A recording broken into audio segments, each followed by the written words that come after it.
আচ্ছা, তো গতদিন আমরা অ্যাকচুয়ালি আলোচনা করলাম, যেটা আমি জাস্ট একটু ব্যাক থেকে আসি, আমাদের হয়তো অনেকের মনে নাই কোন পর্যন্ত আমি ছিলাম। তো আমরা হলো যে একটা ওয়ান ওয়ে স্ল্যাবকে কিভাবে ডিজাইন করবো এটা নিয়ে ফার্স্টে কথা বলছিলাম, যে কিভাবে অ্যানালাইসিসটা করব সেই জিনিসটা। এবং তারপরে যে ওয়ান ওয়ে স্ল্যাবের ক্ষেত্রে আমরা কতটুকু থিকনেস দিব, যে স্ল্যাবগুলো ডিজাইন করতে চাচ্ছি মিনিমাম, সেটার ডাইমেনশন সম্পর্কে একটু আইডিয়া করছিলাম, যে এটা আসলে সাপোর্ট কন্ডিশনের উপর ডিপেন্ড করে। তো আজকে আমরা যখন ডিজাইন করতে যাব, তখন উম, দেখবো যে আসলে কিভাবে এটাই করা যায়, ব্যবহার করা হয় ম্যাথমেটিক্যাল প্রবলেম সলভ করার সময়। আচ্ছা, তো এরপরে আদার্স কিছু ইস্যু আছে, যেগুলা কথা বলে তারপরে আমরা ডিজাইনে যেতে পারবো আসলে। তো প্রথমে আমাদের রিইনফোর্সমেন্ট রেশিও। তো যখন আমরা তোমার বিম ডিজাইন শিখছি, বিম ডিজাইনে আমরা একটা প্যারামিটার দেখছিলাম, যে এএস ওভার বিডি, এটাকে জেনারেলি আমরা রো বলতাম। তো বিমের ক্ষেত্রে আমরা দেখছিলাম যে ম্যাক্সিমাম কতটুকু রো দেওয়া যায় তার একটা বাইন্ডিংস ছিল। এখানেও আমরা সেই একই রো ম্যাক্স যেটা সেটা ব্যবহার করতে পারবো। ইন এডিশন আমাদেরকে এখানে একটা জিনিস বলা হচ্ছে তোমাদের কাছে, যেটা নতুন, যে মিনিমাম রিইনফোর্সমেন্ট রেশিও। যেহেতু কংক্রিট স্ল্যাব একটা মাস কংক্রিট, আসলে তোমার বিশাল একটা এরিয়া জুড়ে কংক্রিটের ভলিউম থাকবে, দেখা যাবে যে অনেক সময় তোমাকে শুধু এক ডিরেকশনে ফ্লেক্সারাল রিইনফোর্সমেন্ট দিতে হবে, শুধু এক ডিরেকশনে। যদি আমি চিন্তা করি যে এটা একটা one way slab, so theoretically আমাকে আদার যে ডিরেকশনটা আছে সেই ডিরেকশনে হয়তোবা রিইনফোর্সমেন্ট প্রয়োজন হবে না ফ্লেক্সারের জন্য। কিন্তু যেহেতু আমার এটা কনক্রিট, এবং কনক্রিটের একটা প্রবলেম যে শ্রিঙ্ক করে এটা, তার মানে যদি আমি উইদাউট রিইনফোর্সমেন্ট কোনো একটা ডিরেকশন রাখি, সেই ডিরেকশনে ক্র্যাকিং চলে আসার একটা সম্ভাবনা আছে। সেই ক্ষেত্রে যেটা দেখা যায় যে আমরা ফ্লেক্সারাল যে রিইনফোর্সমেন্ট আছে সেটা তো অবশ্যই দিব, সাথে সাথে কিছু আমরা টেম্পারেচার অ্যান্ড শ্রিঙ্কেজের রিইনফোর্সমেন্ট দিব। এই যে টেম্পারেচার অ্যান্ড শ্রিঙ্কেজের রিইনফোর্সমেন্টটা, তার মানে যে ডিরেকশনে আমার লোড ট্রান্সফার হবে না আমি মোটামুটি শিওর, সেই ডিরেকশনেও আমাকে কিছুটা রিইনফোর্সমেন্ট দিতে হবে। তো এই রিইনফোর্সমেন্ট যেটা টেম্পারেচার অ্যান্ড শ্রিঙ্কেজ, সেটাকে আমরা মিনিমাম রিইনফোর্সমেন্ট বলতেছি। তাহলে minimum ratios of temperature and shrinkage reinforcement in slab based on the gross concrete area. এই জায়গাটা একটু ইম্পর্টেন্ট, এটা গ্রস কনক্রিট এরিয়ার সাপেক্ষে তোমাকে রেশিও গুলো বলা আছে। তাহলে রেশিওটা কি? এই রেশিওটা রোর মতো এই জিনিসটা, বাট এটা এএস ডিভাইডেড বিটি হবে, যেহেতু বলছে গ্রস কনক্রিট এরিয়া, এখানে ছিল ডি, তার মানে ইফেক্টিভ, সেটা দিয়ে আমরা জেনারেলি রো বলি। বাট এখানে যেই ইনফরমেশনটা দেওয়া আছে সেটা গ্রস কনক্রিট এরিয়ার রেসপেক্টে বলা আছে। তার মানে ধরো এ এস বাই বিটি, এটা একটু ধরে দেওয়া, এটা কন্ডিশন আমি পরে আসতেছি, যে একটা ফ্যাক্টর দেওয়া আছে 0.0020, তার মানে এস এর পরিমাণ হবে 0.0020 বি ইন্টু টি। তাহলে এই যে রেশিওটা, এই রেশিওটাই মিনিমাম রিইনফোর্সমেন্ট রেশিও, যেটা আমাদের প্রয়োজন হবে। যাই হোক, এখন আমরা আসি যে আমাদের মেইনলি কথাতে ফ্যাক্টর গুলো আমরা কখন কোন টার্মে কিভাবে ইউজ করব।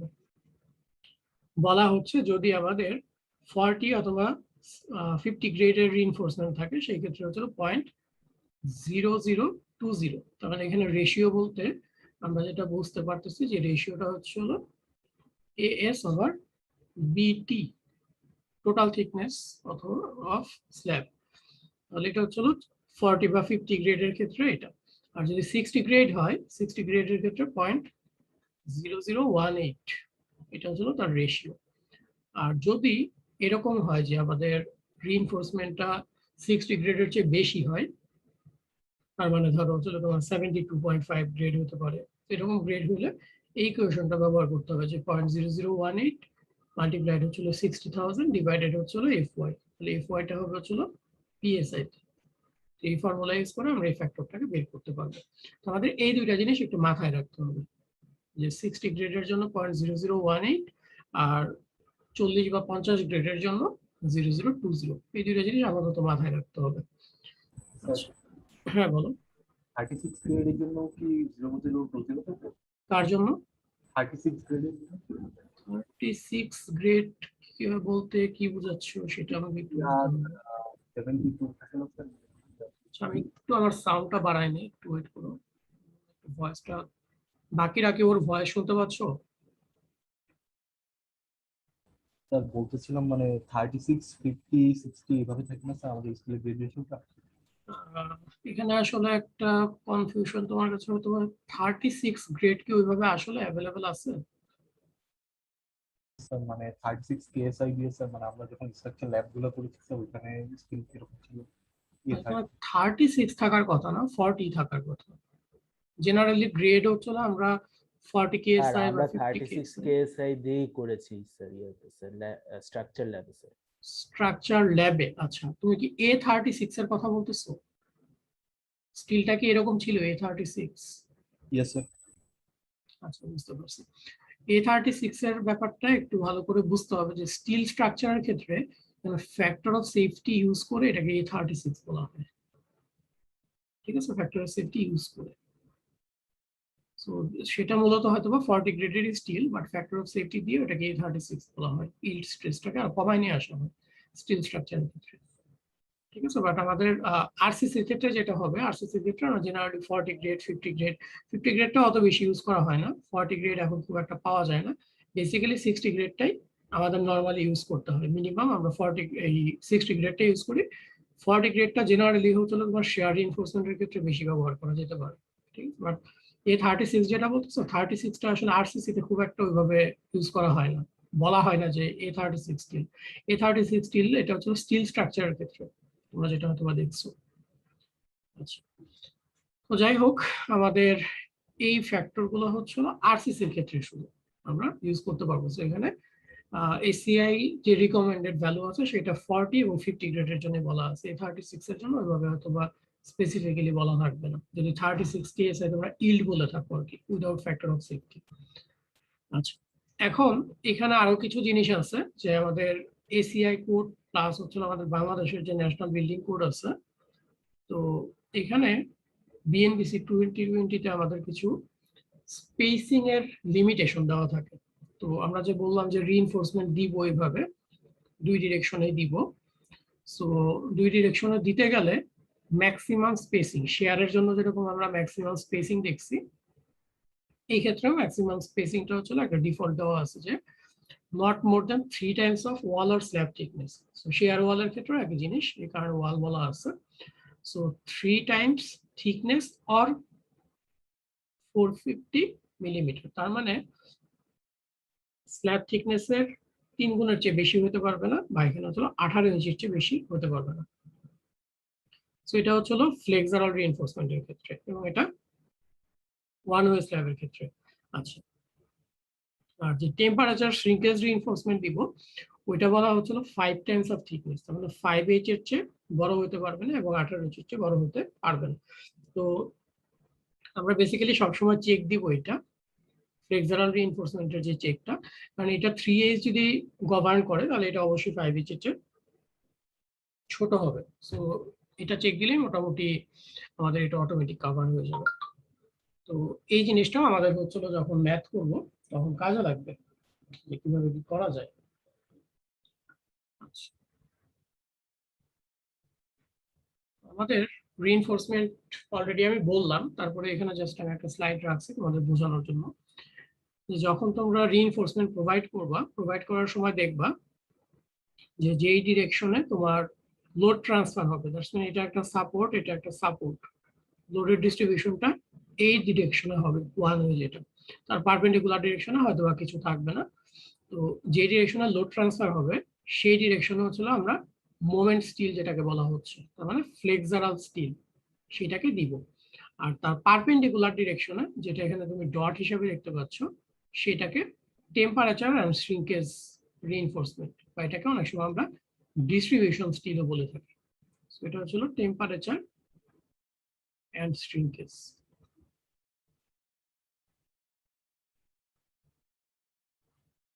এটা আমাকে দিতে হবে। এটা গেল সিম্পলি সাপোর্টেড যদি হয়, আর যদি কন্টিনিউয়াস হয় সেই ক্ষেত্রে বুঝতে পারতেছো যে বিমের মতোই নিচে পজিটিভ রিইনফোর্সমেন্ট, উপরে নেগেটিভ রিইনফোর্সমেন্ট প্লাস এই যে তার পারপেন্ডিকুলার ডিরেকশনে যেগুলো যাচ্ছে সেগুলো হচ্ছে হলো আমাদের টেম্পারেচার আর শ্রিঙ্কেজের যে রিইনফোর্সমেন্ট, সেটা এই 2 লেয়ারেও দেওয়া যায়। যেমন এখানে 1 লেয়ারে আছে, এখানে আবার 2 লেয়ারেও দেওয়া যায়। তার মানে টপ বটমেও দেওয়া যায়, শুধু হচ্ছে বটমেও দেওয়া যায়, দুই দিকেই দেওয়া যায়। আর একটা প্র্যাকটিস হতে পারে যেটা আমরা বিমের ক্ষেত্রে আলোচনা করছি, যে ক্র্যাঙ্ক হিসাবে দেওয়া যায়, যে পজিটিভ রিইনফোর্সমেন্ট গুলো নিচে থাকবে আর কিছু কিছু জায়গায় অল্টারনেটিভলি দেখা যাবে যে পজিটিভ রিইনফোর্সমেন্টটাকে ক্র্যাঙ্ক করে উপরে নিয়ে আসা হচ্ছে। সো এটাও পসিবল। তো এই পজিটিভ রিইনফোর্সমেন্ট ক্র্যাঙ্ক বার, পজিটিভ রিইনফোর্সমেন্ট ক্র্যাঙ্ক বার, সো এইভাবে অল্টারনেট করে দেওয়া যাবে। সো এটাকে আমরা বলি হচ্ছিল অল্টারনেটলি ক্র্যাঙ্ক বার। তো নিচের যে পজিটিভ বারটাকে উপরে নিয়ে আসলাম, এটা তো নেগেটিভ বার হিসাবে কাজ করবে, কিন্তু এটা যদি এডিকুয়েট তো সবসময় হবে এটা ঠিক না। পজিটিভ রিইনফোর্সমেন্ট নেগেটিভ রিইনফোর্সমেন্ট ভিন্ন লাগতেই পারে। সেই ক্ষেত্রে আমরা যেটা করি যে এই যে ক্র্যাঙ্ক বার গুলো আছে, এই ক্র্যাঙ্ক বারের মাঝখানে আরো কিছু নেগেটিভ রিইনফোর্সমেন্ট দিই, যেটাকে আমরা বলি হচ্ছিল এক্সট্রা টপ। তার মানে এখানে 3 টাইপের রিইনফোর্সমেন্ট থাকতে পারে। একটা হচ্ছে হলো স্ট্রেইট বার, যেটা শুধু পজিটিভ রিইনফোর্সমেন্ট, আর একটা হতে পারে ক্র্যাঙ্ক বার, সেটা পজিটিভ হিসাবেও কাজ করবে মাঝখানে, নেগেটিভ হিসাবে সাইডে কাজ করবে, সেটাকে ক্র্যাঙ্ক বার বলতেছে। আর থাকতে পারে এক্সট্রা টপ। এটা হচ্ছে শুধু ফ্লেক্সারাল রিইনফোর্সমেন্ট। বাই ডিফল্ট এখানে যেটা ধরতে হবে যে আমাদের এই ডিরেকশনে কি থাকবে, টেম্পারেচার আর শ্রিঙ্কেজের রিইনফোর্সমেন্ট থাকতে পারে যদি এটা ওয়ান ওয়ে স্ল্যাব। তো এইগুলাই হচ্ছিল মোটামুটি কনফিগারেশন, যে কিভাবে আমরা রিইনফোর্সমেন্ট প্রোভাইড করি। তার মানে দুইটা রিইনফোর্সমেন্ট ফিক্সড, একটা হচ্ছে ফ্লেক্সারাল রিইনফোর্সমেন্ট আর একটা হচ্ছে টেম্পারেচার এন্ড শ্রিঙ্কেজ রিইনফোর্সমেন্ট।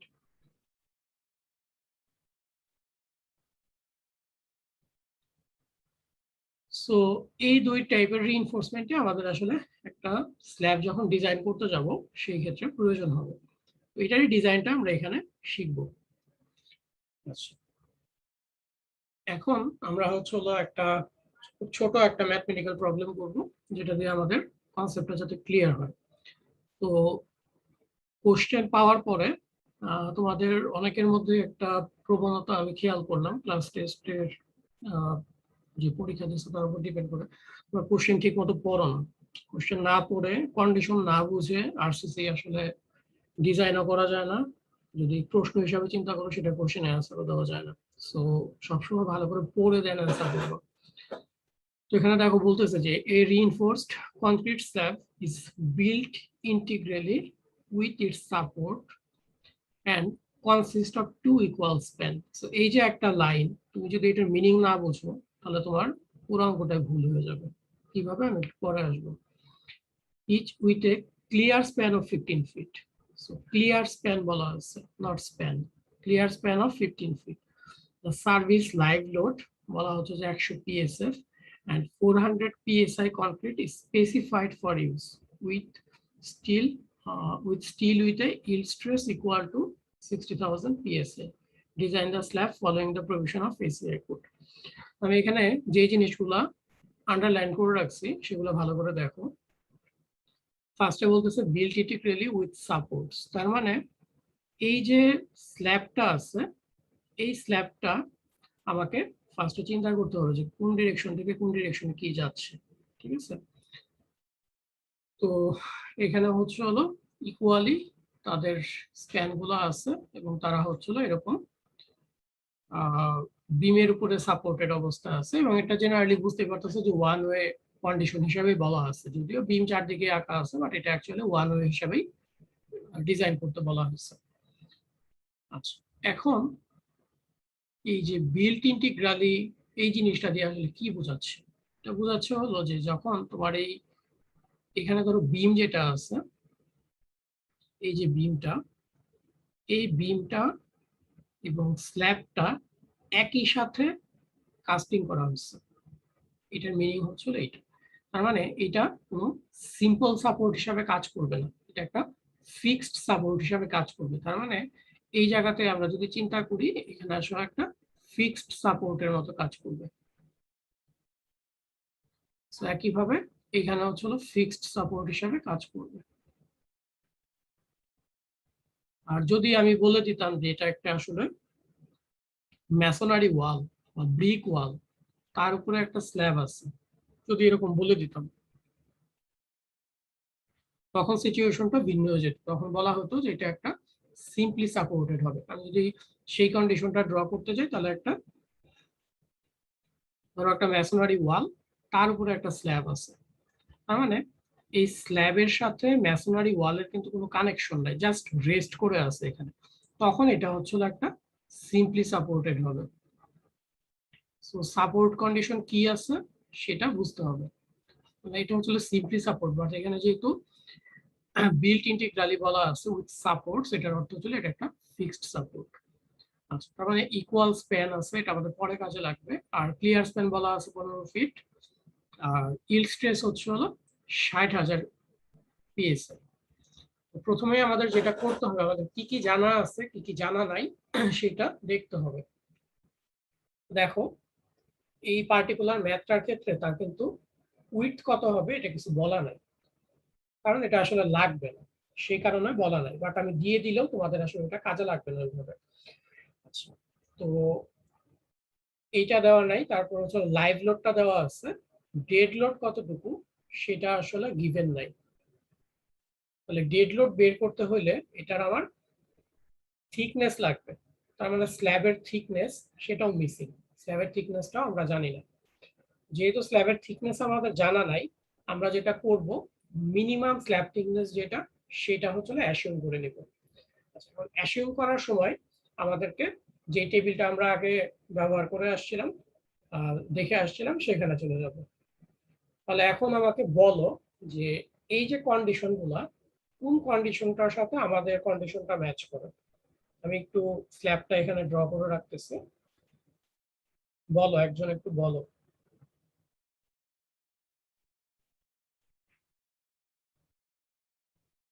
কিরকম ছিল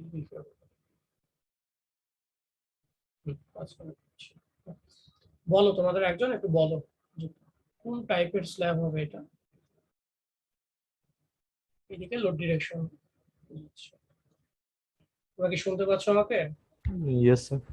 বলো, ভুল হোক সমস্যা নাই, ভুল না হলে শিখতে পারবো না। এখানে সিম্পলি সাপোর্টেড আছে, 1 ইন্ট কন্টিনিউয়াস আছে, 2 ends continuous sir. 2 int continuous. Yes কিভাবে বলবো 2 ইন্ট কন্টিনিউয়াস বলো? স্যার, এটা তো ওই যে স্যার বলেছিলেন মানে একসাথে কাস্টিং করা আছে, তো ওই হিসাব করলে তো মানে সিম্পলি সাপোর্টেড হচ্ছে না স্যার। এটা এটা বাদ গেল। তো আর স্যার এটা যেহেতু মানে দুই পাশে এক্সটেন্ড হচ্ছে স্যার, এই হিসাবে আর কি 2 end continuous।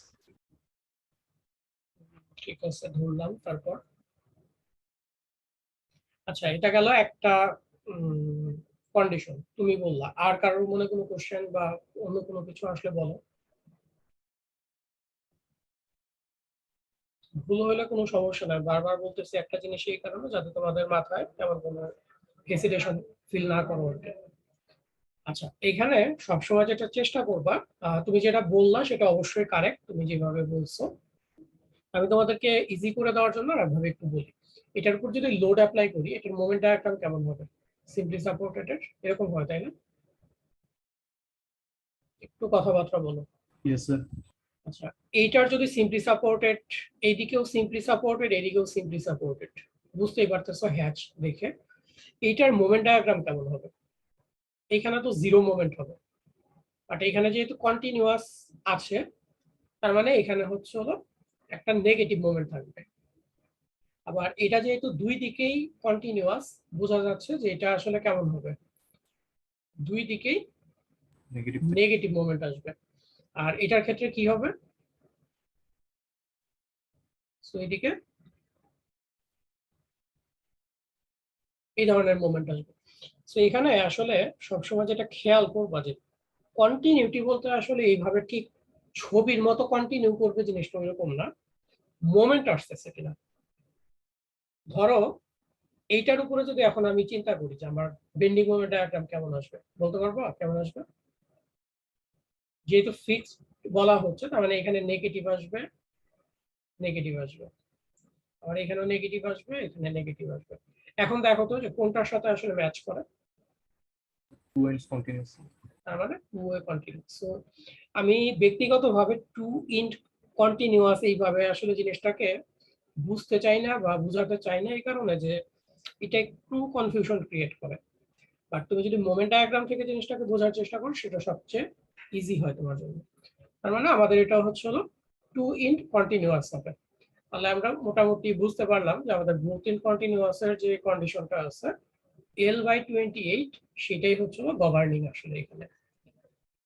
আচ্ছা, তাহলে এলটা কি জিনিস আমরা আবারও দেখে নিই। এলটা হচ্ছে হলো সাপোর্টের এইচ থেকে সাপোর্টের এইচ পর্যন্ত বা ফেস পর্যন্ত যে ডিসটেন্সটা। তাহলে আমরা এখানে চলে যাই এখন। তার মানে আমরা হচ্ছে এখানে L/28 এটা হচ্ছে আমাদের মিনিমাম স্ল্যাব থিকনেস।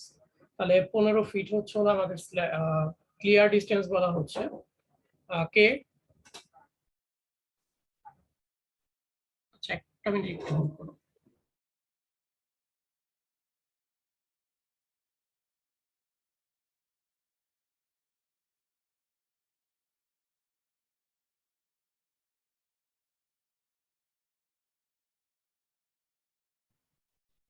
সরি। আচ্ছা, এখন তাহলে আমাদের যেটা এখন করতে হবে যে আমাদের থিকনেসটা বের করতে হবে। তো আমরা স্প্যান জানি 15x12/28, এটা হচ্ছে 6.4 ইঞ্চ। তো আমরা এর আগের দিন কথা বলে আসছিলাম যে আমরা আপার 0.5 এ হচ্ছে এটাকে রাউন্ডিং করবো, তার মানে 6.5 ইঞ্চি হলো আমাদের থিকনেস। এখন আমাদের যেটা লাগবে সেটা হচ্ছে লোড কতটুকু, এখানে ইউনিফর্মলি ডিস্ট্রিবিউটেড লোড কতটুকু। সেটার জন্য একটা ডেড লোড কম্পোনেন্ট হবে, একটা হচ্ছে লাইভ লোড কম্পোনেন্ট। তো 1.2 ডেড লোড, 1.6 হচ্ছে লাইভ লোড। তো লাইভ লোডটা আমাদের গিভেন ছিল অলরেডি যে 100 পিএসএফ হচ্ছে এখানে। এখন এখানে ডেড লোড কতটুকু, স্ল্যাবের ডেড লোড যেহেতু তোমরা এর আগে হয়তো বা করো নাই, জেনারেলি স্ল্যাবের ক্ষেত্রে ডেড লোড হবে হচ্ছে যে আমার যে থিকনেসটা আমি পাবো, থিকনেস হলো ইঞ্চিতে যদি থাকে ডিভাইডেড 12 মাল্টিপ্লাইড হচ্ছে আমার ইউনিট ওয়েট অফ কনক্রিট, তার মানে 150। তাহলে থিকনেস ইনটু হচ্ছে ইউনিট ওয়েট দিয়ে যদি আমি মাল্টিপ্লাই করি, তাহলে আমি এটাকে যে ভ্যালুটা পাবো সেটা পাবো হচ্ছে পার স্কোয়ার ফিটে তার লোডটা। তো সেটা এখানে করা আছে, দেখো 6.5 ডিভাইডেড 12 মাল্টিপ্লাইড হচ্ছে 150। তাহলে 150টা হলো কনক্রিটের ইউনিট ওয়েট, আর টি যেটা আছে সেটা হলো 6.5, তার মানে স্ল্যাব থিকনেস। তো এটা আমরা এখন জাস্ট খুব সিম্পল ভাবে ক্যালকুলেট করতে পারবো। 1.6 ইনটু 100, 100টা হচ্ছে লাইভ লোড। তাহলে আমাদের 257 পিএসএফ এর মতো এখানে লোড আসতেছে। তো এখানে আমি একটু পজ দেই। এই পর্যন্ত কি কারো কোনো কনফিউশন আছে? আচ্ছা, এখন টোটাল ফ্যাক্টর লোড যখন বের হয়ে যাবে আমাদের তখন কাজ করতে হবে হলো তার মোমেন্ট কত সেটা নিয়ে।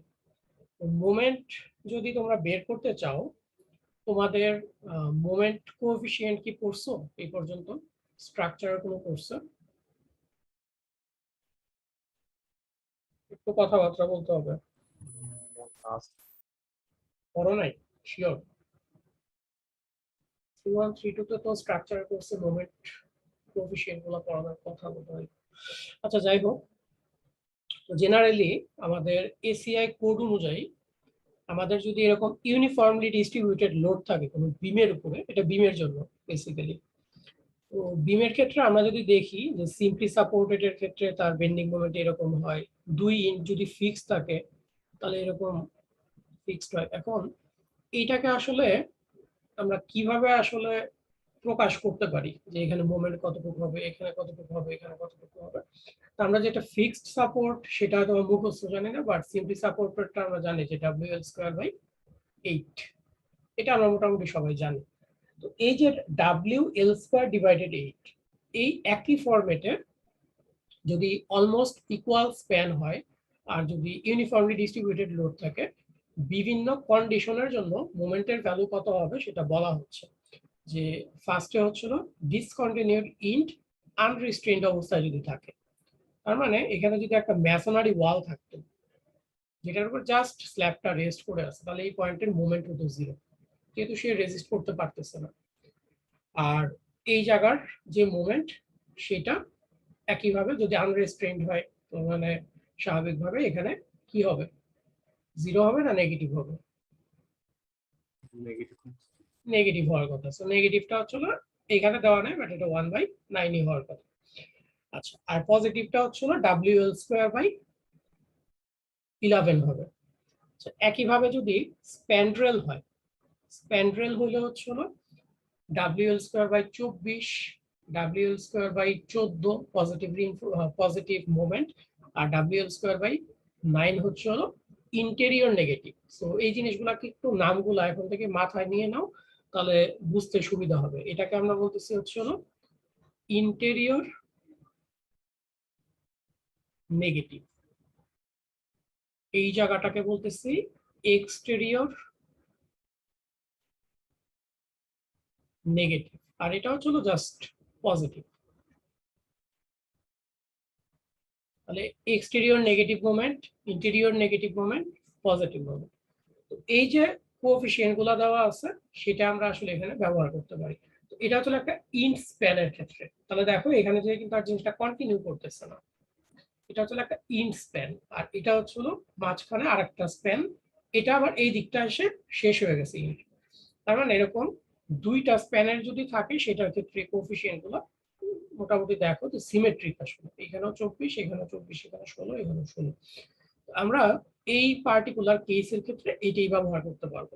এখন আমাদের দেখতে হবে যে আসলে এটার সাথে তিনটা কন্ডিশন আছে, কোন কন্ডিশনটা আসলে ম্যাচ করতেছে। তাহলে ডিসকন্টিনিউয়াস ইন্ট রিস্ট্রেইনট এটা হচ্ছে না, বুঝতেই পারতেছি, যেহেতু বলা হচ্ছে যে বিল্ড ইন্টিগ্রালি, এটা কোনো কলামের কথাও বলা নাই, তার মানে কলামও হচ্ছে না। তাহলে এখন প্রশ্ন আসতে পারে তাহলে কার সাথে ম্যাচ করতেছে। একটা হচ্ছে আছেই আমাদের অপশন যে স্প্যান্ড্রেল। স্প্যান্ড্রেল কি জিনিস? স্প্যান্ড্রেল বলতে আসলে জেনারেলি বিমকে বোঝায়, বিমকে অনেক সময় স্প্যান্ড্রেল বলা হয়। তার মানে এটা হচ্ছে বিম সাপোর্টেড। তাহলে বিম সাপোর্টেড হলে আমাদের ইকুয়েশনের এই যে জিনিসগুলো কোএফিসিয়েন্ট গুলো ইউজ করতে হবে, যে WL²/24 ডিভাইডেড 24, WL²/14 এবং WL²/9। সো এই যে তিন জায়গার মোমেন্ট, এই জায়গায় এইখানের মোমেন্ট একইভাবে, এই জায়গার এবং এই জায়গার মোমেন্টও একই হবে, এই মোমেন্টে আমাদেরকে ব্যবহার করতে হবে। তো সেটাই আবার এখানে সরাসরি করা আছে, যে এট মিড স্প্যান যদি চিন্তা করি, তার মানে মিড স্প্যান হচ্ছে হলো WL²/14, তাহলে WU আমরা অলরেডি বের করা আছে, WL²/15। এখন L কত হবে? L হচ্ছে হলো আমাদের 15 ফিট, ঠিক আছে? তাহলে WL²/15। তো এখানে আমরা যখন এরকম পার ফিট কি বলে পিএসএফ এ লোড নিব, এটার মোমেন্টের ইউনিটটা আসবে হচ্ছে কি ফিট পার ফিট, কারণ আমরা এর আগে বলে আসছিলাম যে আমরা যখন অ্যানালাইসিস করব তখন একটা ইউনিট স্ট্রিপ ধরে চিন্তা করব, একটা ইউনিট বা স্ট্রিপ ধরে আমরা হচ্ছে এইখানের মোমেন্টটা কতটুকু সেটা ব্যবহার করব। এখন এটা যেহেতু বিমের ক্ষেত্রে ইউজ করার জন্য আসলে এই কোএফিসিয়েন্ট গুলো দেওয়া, আমরা এটাকে একটা 12 ইঞ্চি বা 1 ফিটের স্ট্রিপ ধরে নিলাম। তাহলে এটা আসবে কি feet per feet. Per feet কেন? পার ফিট হচ্ছে প্রতি ইউনিট স্ট্রিপের জন্য এরকম মোমেন্ট আসবে। তার মানে এরকম যদি কথার কথা 10টা স্ট্রিপ আমি এখানে ভাগ করতে পারি বা 5টা স্ট্রিপে ভাগ করতে পারি, প্রতিটা স্ট্রিপে হচ্ছিল এই পরিমাণ মুভমেন্ট আসবে, সেটাই আসলে ইন্ডিকেট করতেছে। আচ্ছা, তাহলে আমরা একটু এখন কুইকলি আগাতে পারবো। তাহলে এক্সটেরিয়র নেগেটিভ যেটা, সেটা হচ্ছে WL²/24, যেটা ইন্টেরিয়র নেগেটিভ সেটা হচ্ছে WL²/9। তাহলে আমি প্রতিটা জায়গার মোমেন্ট জানতে পারলাম। তাহলে এটার অর্থ কি, যে আমার মিড স্প্যানে হচ্ছিল এই জায়গাতে 4.14 কি ফিট মোমেন্ট লাগবে বা মোমেন্ট আসবে। এখানে এক্সটেরিয়রে আসবে 2.14, ইন্টেরিয়রে আসবে হচ্ছে হলো 6.43, এবং এখানে অটোমেটিক এটাই আসবে। সো 4.14 আর এখানে হচ্ছে হলো 2.14, দ্যাটস ইট। তাহলে এই মোমেন্টের জন্য তুমি যদি বিম ডিজাইন করতে পারো, এখন স্ল্যাবও ডিজাইন করতে পারবে, খুবই ইজি জিনিস। তাহলে আমাদের মোমেন্ট সম্পর্কে আইডিয়া হলো। এখন প্রশ্ন আসে যেখানে ধরো আমি এখন আরেকটু সিম্পল করার জন্য শুধু এতটুকু নিয়ে অ্যানালাইসিস করি, কারণ এটা আর এটার অ্যানালাইসিস করা একই কথা। এর ভিতরে দেখো যে তিনটা মোমেন্টের মধ্যে সবচেয়ে বড় মোমেন্ট হচ্ছিল এইটা। তো তুমি তিনটা জায়গায় আলাদা আলাদা ডিজাইন করবা, বাট এই যে ম্যাক্সিমাম মোমেন্টটা, এই ম্যাক্সিমাম মোমেন্টটা দিয়ে তোমাকে চেক করতে হবে এই যে তুমি এখানে একটা মিনিমাম স্ল্যাব থিকনেস ধরে আসছো সেটা কি ফ্লেক্সারালি এডিকুয়েট কিনা, যেটা তোমরা বিমের ডেপথের ক্ষেত্রেও ইউএসডি মেথড বা ডাব্লিউএসডি মেথড বোথ সাইডে আসলে চেক দিয়ে আসছো। তো সেটা আমরা ফার্স্টে করি যে ইফেক্টিভ ডেপথ আমরা চেক দিব। কেউ কি কিছু বলছিলাম? জি স্যার, একটা question আছে। হ্যাঁ বলো। আগের পেজে যে স্যার কোএফিসিয়েন্ট গুলো ছিল স্যার, এগুলো কি মানে সব ক্ষেত্রে ফিক্সড? মানে স্যার আমাদের ধরেন ক্লিয়ার স্প্যান একটা 14 ফিট আর একটা 15 ফিট থাকবে, না, তখন সব কি ক্ষেত্রে কন্ডিশনটা একটু ভালো করে বুঝতে হবে। এটা বলা হচ্ছে যে অলমোস্ট ইকুয়াল, ঠিক আছে?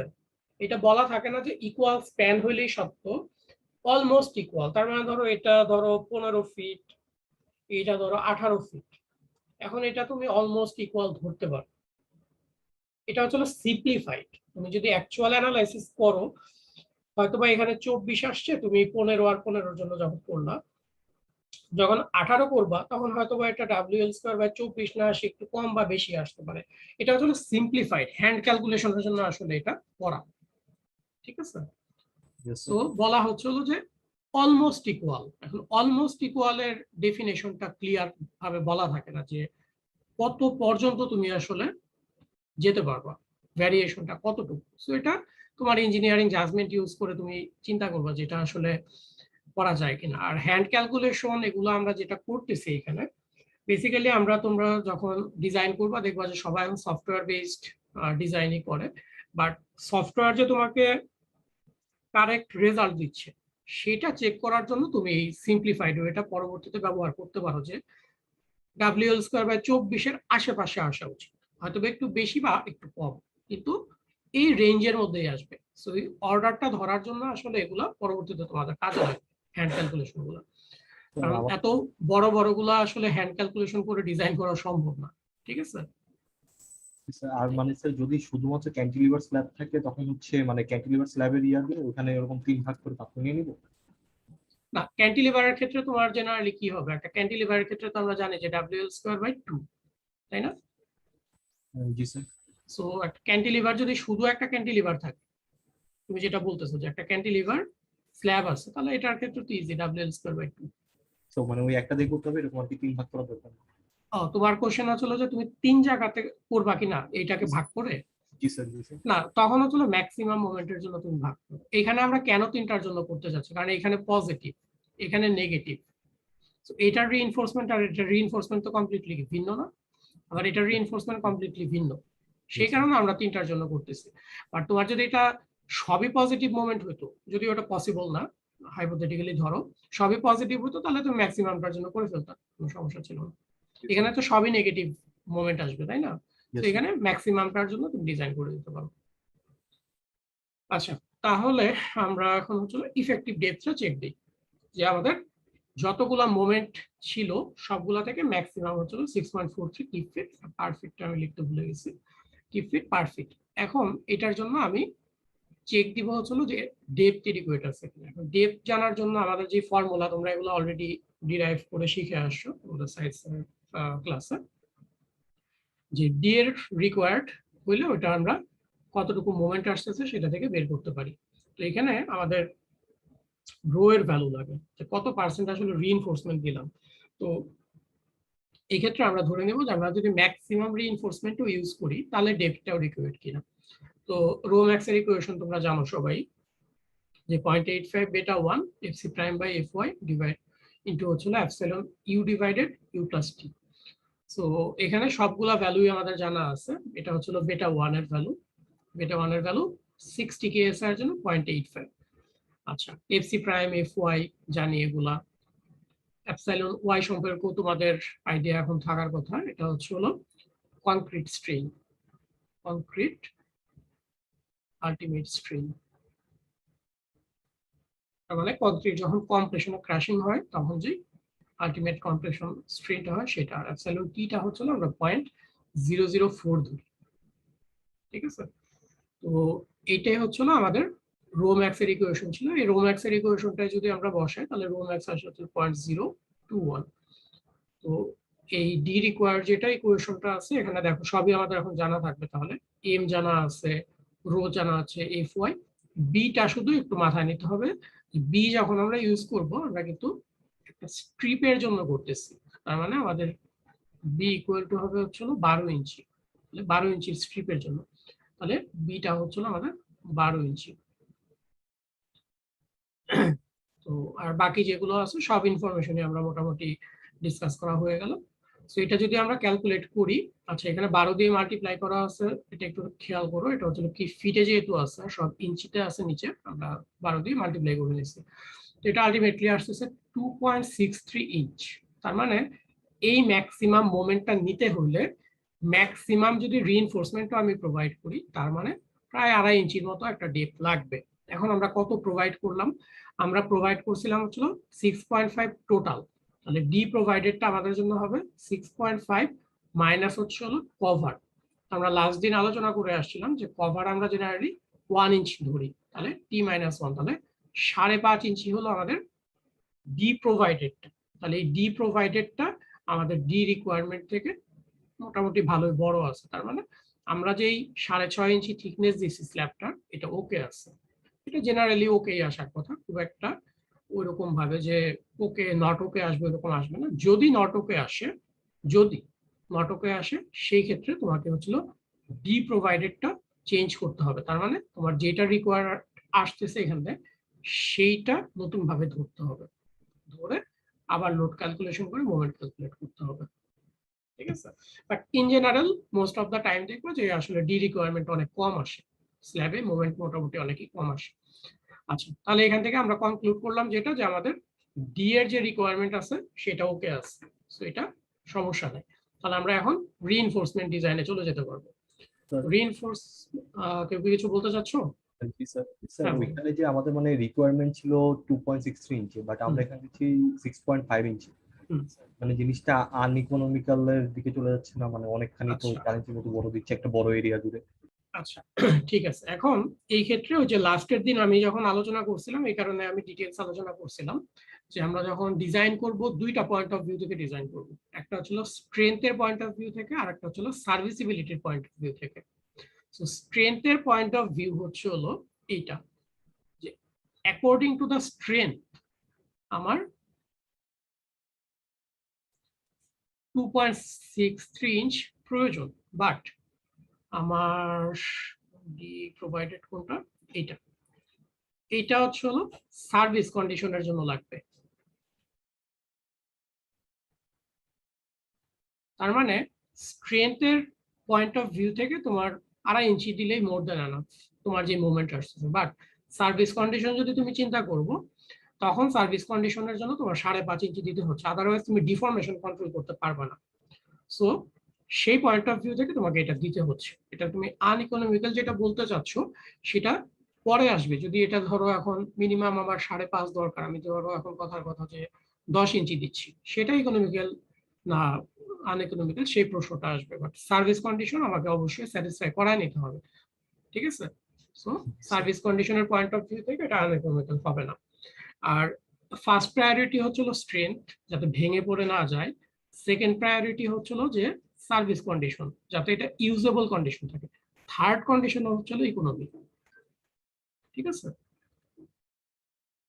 সো স্ট্রেংথ হচ্ছিল সবচেয়ে ইম্পর্টেন্ট যাতে ক্যাটাস্ট্রফিক কিছু না হয়, তারপরে যেটা আসলে ভেঙে পড়ে যাবে না কিন্তু ইউজেবল হবে কিনা সেটা দেখবো, তারপরে ইকোনমিতে যাবো।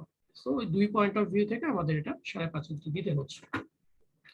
আচ্ছা এখন তাহলে আমাদের যেটা প্রয়োজন হবে সেটা হচ্ছে রিইনফোর্সমেন্ট কত। রিইনফোর্সমেন্টের আগে আমরা খুব বেসিক কিছু জিনিস জেনে নেই, যে আমাদের মিনিমাম কতটুকু রিইনফোর্সমেন্ট দিতে হবে সেটা আমাদেরকে জানতে হবে। তাহলে আমরা যেটা আলোচনা করে আসলাম যে 60 কেএসআই এর জন্য 0.0018 এটা হচ্ছিল রেশিওটা, তাহলে এএস এর পরিমাণ কত হবে, এএস এর পরিমাণ হবে হচ্ছিল 0.0018 বিটি। সো এখানে জিনিসটা একটু মাথায় রাখো যে বিটি, পিটি হচ্ছে হলো বি 12 ইঞ্চি, আমরা যেহেতু এক স্ট্রিপের জন্য চিন্তা করতেছি, আর টি হচ্ছে হলো টোটাল থিকনেস। সো এটা বিমের সাথে গুলায় ফেলো না, বিমে কিন্তু এটা ইফেক্টিভ ডেপথ ছিল। সো এটা হলো টোটাল থিকনেস, তাহলে 0.001 ইন্টু বি ইন্টু হচ্ছে টি, 0.14 ইঞ্চি স্কোয়ার আসে। তাহলে এই এত ইঞ্চি স্কোয়ার কত ফিটে দিতে হবে, আমরা 12 ইঞ্চির জন্য ধরতেছি, তার মানে পার ফিটে এই রিইনফোর্সমেন্টটা দিতে হবে। এটা হলো মিনিমাম রিইনফোর্সমেন্ট টেম্পারেচার এন্ড শ্রিঙ্কেজের জন্য। আর ম্যাক্সিমাম স্পেসিং বলা ছিল আমাদের 3 টাইমস অফ হাইট, আর হচ্ছিল 18 ইঞ্চি, যেটা তোমাদের ওখানে 450 mm ছিল। তাহলে আমাদের 3T হচ্ছে হলো 3 ইন্টু 6.5, তাহলে এটা বুঝতেই পারতেছো যে 18 ইঞ্চির চেয়ে বেশি আর 18 ইঞ্চি। সো এই দুইটার থেকে যেটা মিনিমাম সেটা আমরা এখানে কনসিডার করব, তার মানে ম্যাক্সিমাম স্পেসিংটা আমি দিতে পারবো 18 ইঞ্চি। এই দুইটা ইনফরমেশন আমি ফার্স্টে বের করে নেব ফ্লেক্সারাল রিইনফোর্সমেন্ট বের করার আগে। এখন আমরা হচ্ছে হলো 3 জায়গায় ফ্লেক্সারাল রিইনফোর্সমেন্ট বের করছিলাম। একটা হচ্ছে যে ইন্টেরিয়র সাপোর্টে, ইন্টেরিয়র সাপোর্টে আমাদের 6.43 মোমেন্ট প্রয়োজন ছিল পার ফিটে। তাহলে আমরা এখান থেকে এএস এর পরিমাণটা বের করে ফেলবো। তাহলে এএস ইকুয়াল টু আমরা জানি কি mu divided 0.9 fy into d minus a/2। তো এখানে এ যেহেতু আমরা জানি না, এ ইকুয়াল টু 1 ইঞ্চ ধরে ট্রায়াল দিব। তো ট্রায়াল দিলে আমাদের আসতেছে হলো 0.29 ইঞ্চি স্কোয়ার পার ফিট, আর এখানে 12 দিয়ে মাল্টিপ্লাই জাস্ট করা হয়েছে হলো তোমার ফিটের থেকে ইঞ্চিতে কনভার্ট করার জন্য। তাহলে 0.29 ইঞ্চি স্কোয়ার পার ফিট, এটা হলো যদি আমি কম্প্রেশন জোনটা 1 ইঞ্চ অ্যাসিউম করি। তো ফার্দার রিফাইন করার জন্য আমি এই স্টিল রেশিও ইউজ করে, সরি স্টিলের কোয়ান্টিটিটা ইউজ করে আবার হচ্ছিল কম্প্রেশন জোন এ বের করবো। এ ইকুয়াল টু হচ্ছিল ASFY divided 0.85 FC prime into B.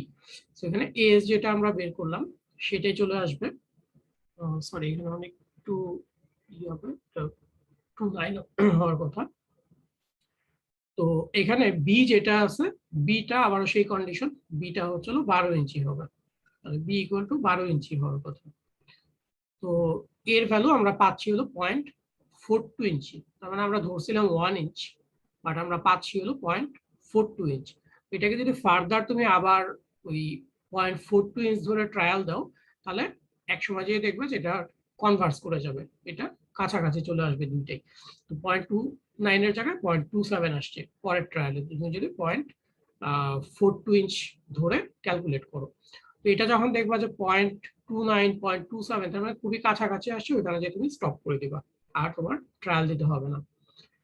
এখন ফ্লেক্সারাল রিইনফোর্সমেন্ট আসলে হচ্ছে 0.27 ইঞ্চি স্কোয়ার পার ফিট। আমাদেরকে বলা হচ্ছিল যে আমাদেরকে minimum temperature and shrinkage reinforcement দিতে হবে হচ্ছে 0.14 ইঞ্চি স্কোয়ার পার ফিট, তার মানে এটা মিনিমাম রিইনফোর্সমেন্ট থেকে বড় আছে, তার মানে এটা আমরা দিতে পারবো, তার মানে এটা ওকে আছে। আচ্ছা, এখন এই যে রিইনফোর্সমেন্টটা, এই রিইনফোর্সমেন্টটা আমরা বের করলাম হচ্ছিল এরকম একটা 12 ইঞ্চির স্ট্রিপের জন্য। তাহলে 12 ইঞ্চির স্ট্রিপের আমি যদি চিন্তা করি যে 12 ইঞ্চি স্ট্রিপে আমি এই রিইনফোর্সমেন্টটা দিব, কিভাবে দিব? এখন এইখানে আমাকে বলা হচ্ছিল ধরো 0.27 ইঞ্চি স্কোয়ার পার ফিট, তার মানে এই 12 ইঞ্চিতে আমি 0.27 ইঞ্চি স্কোয়ার রিইনফোর্সমেন্ট দিব। তো আমরা তো আসলে এইভাবে দিতে পারি না রিইনফোর্সমেন্ট, যে 12 ইঞ্চিতে কতটুকু রিইনফোর্সমেন্ট দিব, তারপরে 12 ইঞ্চিতে আবার কতটুকু রিইনফোর্সমেন্ট দিব, এইভাবে আসলে ক্যালকুলেট করা যায় না। বেটার আমরা একটা কাজ করতে পারি যে আমরা যে রিইনফোর্সমেন্টটা দিব সেই রিইনফোর্সমেন্টের স্পেসিংটা বের করতে পারি। তাহলে স্পেসিংটা কিভাবে বের করা যায়? ধরে নিলাম যে আমি নাম্বার 4 বার ইউজ করব, তাহলে নাম্বার 4 বারের এরিয়া হচ্ছে 0.20 ইঞ্চি স্কোয়ার। তাহলে আমরা জাস্ট ঐকিক নিয়মে যদি চিন্তা করি যে 0.27 রিইনফোর্সমেন্ট লাগবে হচ্ছে কতটুকুতে পার ফিটে, তার মানে 12 ইঞ্চিতে লাগবে, তার মানে 1 ইঞ্চি স্কোয়ার কোথায় লাগবে? স্বাভাবিকভাবেই 12 ডিভাইডেড হচ্ছে 0.27, তার মানে আমরা যেহেতু দিচ্ছি হলো 0.2, 0.2 যদি আমি দিতে যাই তাহলে 0.2 ইঞ্চি স্কোয়ার আমি কতটুকুতে দিব? তাহলে 0.2 0.27 মাল্টিপ্লাইড হচ্ছিল 12। তার মানে এই যে ডিস্টেন্সটা বের হচ্ছে, এটা একটা ডিস্টেন্স বের হবে। এই ডিস্টেন্সটাকেই আমরা জেনারেলি এস দিয়ে রিপ্রেজেন্ট করি, যে স্পেসিং। সো এখন আমি ঐকিক নিয়মে দেখাই দিলাম, বাট এখন থেকে তোমাদের এটা এইভাবে করতে হবে, মুখস্থ হিসেবে ধরে নাও। মানে এটা তুমি বারবার ঐকিক নিয়মে করতে পারবো না। স্পেসিং এর জন্য আমরা যেটা তাহলে করব, যে provide number 4 at the rate, কত স্পেসিং এ যেই বার তুমি প্রোভাইড করবা সেটার রিইনফোর্সমেন্ট মাল্টিপ্লাইড হচ্ছিল 12 ডিভাইডেড হচ্ছিল 0.27। তাহলে 12 তো কনস্ট্যান্ট সবার জন্যই, যে আমরা প্রতি ইউনিট স্ট্রিপের জন্য চিন্তা করতেছি। 12 ইন্টু যেই বার আমরা দিব তার এরিয়া ডিভাইডেড হচ্ছিল আমার যতটুকু প্রয়োজন। তাহলে আমি স্পেসিংটা পেয়ে যাব যে প্রতি 8.8 ইঞ্চি পর পর আবার নাম্বার 4 রিইনফোর্সমেন্ট দিতে হবে। সো এটার মিনিং হচ্ছিল, ফিজিক্যাল মিনিং হচ্ছিল এরকম, যে প্রতি 8.8 ইঞ্চি দূরে দূরে আমার হচ্ছিল নাম্বার 4 বার দিতে হবে। এটাই হচ্ছিল এটার মিনিং। আচ্ছা, তোমাদের কি ক্লাস টাইম শেষ হয়ে গেছে? এরপরে কি ক্লাস আছে? শুনতে পাচ্ছ? ক্লাস নেই স্যার। আচ্ছা, তাহলে আমি কি আর 5 মিনিট নিয়ে শেষ করে দিব? আদারওয়াইজ আবার নেক্সট ক্লাসে চলে যেতে হবে। ইয়েস বা নো কিছু একটা বলো, সেই অনুযায়ী যাবো আমি। আচ্ছা, এটা শেষ করি আগে, তোমার বলবা না কিছু, বুঝছি। আচ্ছা, তাহলে আমরা হচ্ছিল 8.5 ইঞ্চি পর পর আমাদের হচ্ছিল নাম্বার 4 বার দিতে পারবো। তো এখানে স্পেসিংটা জেনারেলি যেহেতু ওয়ার্কাররা এখানে ইনভলভ থাকবে, কাজ করবে, এটা কখনোই পসিবল না যে 8.8 ইঞ্চ পরে পরে দেওয়াটা। সেই ক্ষেত্রে আমরা যেটা করব, সেফ সাইডে থাকার জন্য এটাকে রাউন্ডিং করবো হচ্ছিল লোয়ার রাউন্ডিং। এটা খুব ভালো করে মাথায় নাও, এটা কিন্তু হায়ার রাউন্ডিং করা যাবে না। সো এটা লোয়ার রাউন্ডিং করবা। সো লোয়ার রাউন্ডিং এর ক্ষেত্রে 0.5 ইঞ্চিতে লোয়ার রাউন্ডিং করবে, তাহলে 8.5 ইঞ্চ। আর এটা প্র্যাকটিক্যালি তুমি যদি 8.5ও দেখতে চাও, এটাও আসলে খুব একটা ভালো নাম্বার না, হয়তো বা 8 ইঞ্চ বেটার হয় অ্যাপ্রোচ হিসেবে। তার মানে আমরা 8.5 ইঞ্চি বা 8 ইঞ্চি তুমি যেটাই ধরো, কোনো সমস্যা নেই, আমরা কন্টিনিউয়াসলি দিয়ে যাব। এবং আমাদেরকে চেক করতে হবে যে এই যে স্পেসিংটা আসলো, এই স্পেসিংটা যাতে কোনোভাবেই ম্যাক্সিমাম স্পেসিং থেকে বড় না হয়। তার মানে এটাকে অবশ্যই আমাকে এস ম্যাক্স থেকে ছোট হইতে হবে। যদি ছোট হয় তাহলে আমি সেটা ব্যবহার করতে পারবো না, আমাকে সরাসরি 18 ইঞ্চি ব্যবহার করতে হবে। সো এটা আমাদের ওকে আছে। এই হচ্ছে না আমাদের ফার্স্ট যে রিইনফোর্সমেন্টটা ইন্টেরিয়র ইন্ডে, সেটা আমাদের এখানে আসলো। তো যাই হোক, আমরা পরবর্তী দিনে আর বাকি যতটুকু আছে সেটা শেষ করে এটা ডিটেইলিংটা দেখবো। সো সমস্যা নাই, আমরা নেক্সট দিনে ক্লাস নেব, ঠিক আছে?